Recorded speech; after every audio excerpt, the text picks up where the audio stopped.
Hey folks, today's conversation frustrated with yo-yo cycle about anything in life, but also health. Since I love talking about health and wellness, we're going to discuss that and specifically how not to be in the yo-yo cycle. Do you like my t-shirt?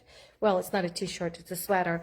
And I'm also going to show you a little miracle in my living environment since I'm here. Let's see, where's that little miracle?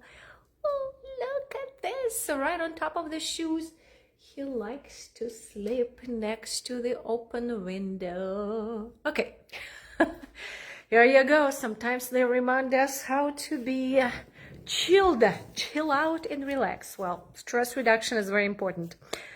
Okay, who is frustrated with yo-yo cycles? What is your yo-yo? Is it a weight loss? Very common problem. Is it time management? Is it being busy? Is it not planning the meals? Is it getting the workout routine and then quitting us too soon? What is that yo-yo? Maybe it's something totally different. Maybe it's spending money.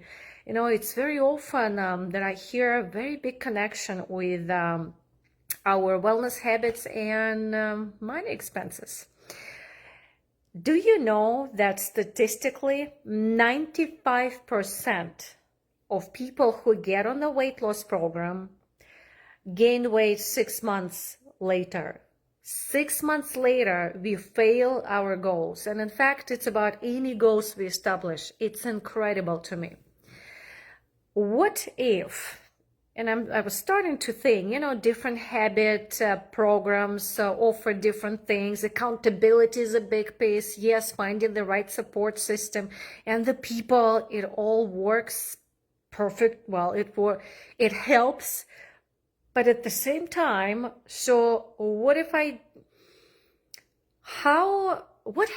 where do I need to start? I'm trying to find the right, like for myself, where do I need to start with an intention of being consistent? I was going to say not failing, but that's putting my mindset in the negative thought is with that. Sorry, my sweater is just like all over, but you know, you get what you get. I'm on my sofa. Where do I need to start to stay consistent and be consistent literally for the rest of my life, long term? You know what? One of the things is not in my notes, but I'm going to bring the concept of it's not a destination. Honestly, nothing is a destination. Somehow we've gotten this idea that when I get to this point, oh, I gotten my goal or something. We get to the destination when we transition. Even then, something else may show up in our beingness. But honestly, health, relationships, money, anything, and health, since I talk about health and wellness, there's not ever a destination. So in fact, one of the principles I talk about is goals are just stepping stones. They are not as end results. They're just stepping stones to continue the journey of life. So that's actually the one thing that which was not in my notes, but I want to bring forth.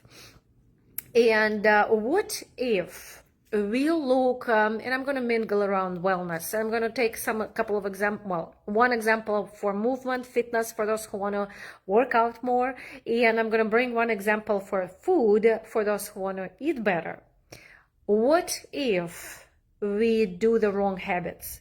What if we haven't yet been consistent because we're starting in the wrong place? It's, you know, it's like building a house. If I say I want to build a house, in this case is my wellness habits, and I want to start building walls before I even check my foundation. Today, in my How to Not Overeat training, I was talking about it's like building a strong foundation. But even then, building the foundation of the house needs to be built on the strong ground foundation. So I believe where we get wrong in our health habits and consistency is just we start in the wrong place. We start building walls before we even check the ground. So, okay, how do I do that? So think about, and literally in my Wellness Vortex program, by the way, if you want a guide, Type in the chat guide. I am working on updating it. I will be very happy to push myself and finish it. But I will give the whole hierarchy of the habits, the mindset, nutrition, and fitness habits. But when I look at the strong ground foundation, I believe the strong grounds, another example I talk about is like roots of the tree. The tree has got roots. Strong, solid, healthy, confident tree, consistent, being there year after year, sometimes decades, has very strong roots that are nurtured over the time. So those are my non-negotiable habits. Okay, so with movement, thinking again about development of habits. I love this process. I am not even going to talk about starting my workouts because again, if I haven't been consistent or resisting the formal fitness, I'm just starting in the wrong place. Yes, I can hire a fitness trainer or, join fitness classes, but is it long-term consistency success plan? Probably not.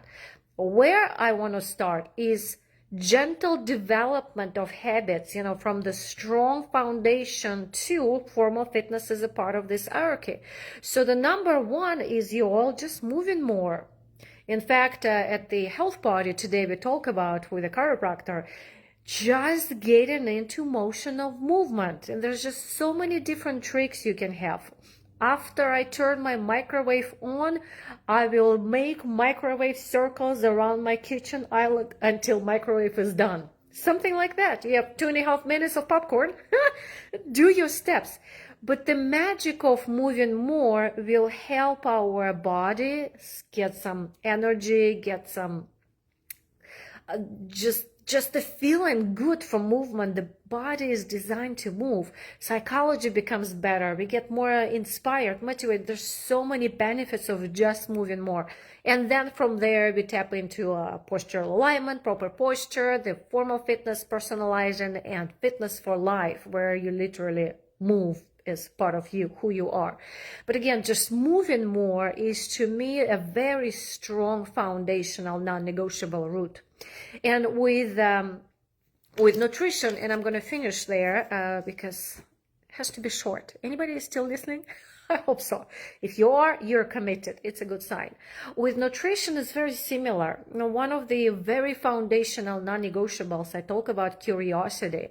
We often think about to not, to eat, but it's like starting with the middle in fitness. Let me get the workouts. Well, if I haven't, how about I just go down to basics, not down, but the foundation, which needs to be really strong, and literally, y'all, just be curious. Just be curious. Having I call it double-way conversation with my body. Why am I craving certain foods? At what time? What am I craving? What's behind my craving? Those are really deep questions, but guess what? We need to make sure the foundation is very strong. Go down to the roots. And, the other element, I love talking about fooditation and our training, how to not overeat. Man, I love this. Fooditation is literally being curious in the process of food consumption. I am not yet talking what I'm eating. We often talk about what we're eating, but it's 80% important, but really the root of it is why and how I'm eating. Who am I being? Am I eating under stress?